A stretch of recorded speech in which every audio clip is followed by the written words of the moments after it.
you're selling trees, you got to know that current value.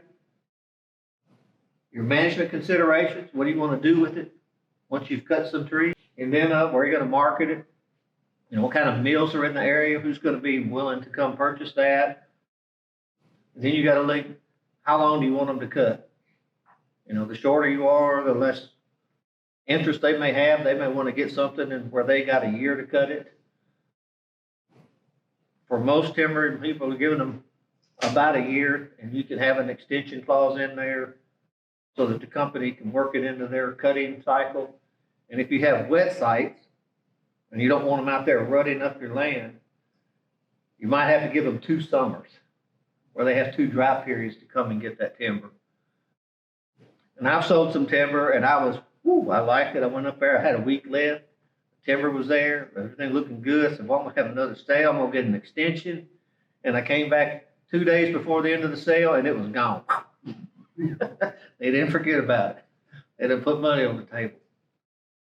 So how long do you want to get them to cut? All those things are decisions you can make with your consulting forester, with your family who's involved in the sale, how you want them to cut it, how long you want to give them, any special considerations that you want to put in there, an area that you don't want them to drive across, not leaving their hydraulic fluids and stuff when they fill up their tractors and stuff on your site. They take that stuff with them, that you're not rutting the land.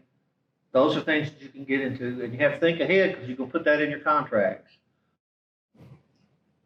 so that everybody's on the same page. Nobody's caught by surprise. So your objectives, how you want to be paid. You want to get paid all of it up front, or you want to be paid as cut and say move timber off. Both of them kind of have different advantages.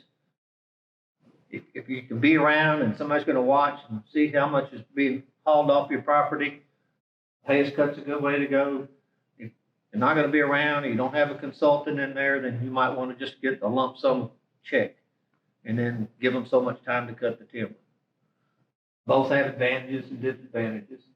What type of cut are you doing? Are you clear cutting, harvest cutting? Are you going to replant? Are you thinning? In hardwoods, you might be doing single tree where you painted the individual trees in yourself. All kind of decisions that you're going to make. They'll merchandise, a lot of them merchandise. And I saw a rig a few weeks ago. That tree's going through there, and it says, this is a pole, puts it in a pole pile. The next tree comes through, this is a ply log, it's sticking over the plywood.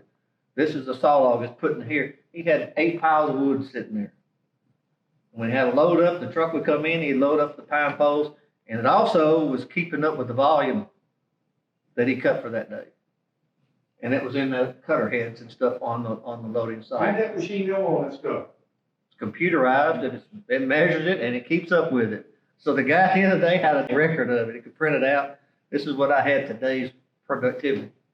Merchandising is the way, because the way the markets are, some mills are only letting him haul 2 days a week.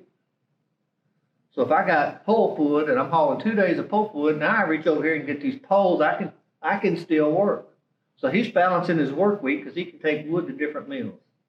So he's being kind of innovative in being able to operate where markets are kind of constricted, and he's got limited flow to some mills. When they're open, he can haul to them. He's got the wood for them. So there's things they can do to maximize that if they're a pretty innovative logging crew.